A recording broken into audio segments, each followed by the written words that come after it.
سیدنا ابو ہریرہ رضی اللہ تعالی عنہ سے روایت ہے، وہ بیان کرتے ہیں رسول اللہ صلی اللہ علیہ وسلم نے فرمایا،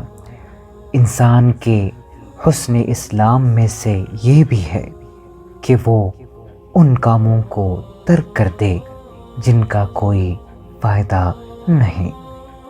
اس حدیث میں رسول اکرم صلی اللہ علیہ وسلم نے انسان کے اسلام کی خوبیوں میں سے ایک خوبی یہ بیان فرمائی ہے کہ وہ ایسے کام ترک کر دے جن سے آدمی کو سروکار نہ ہو، یعنی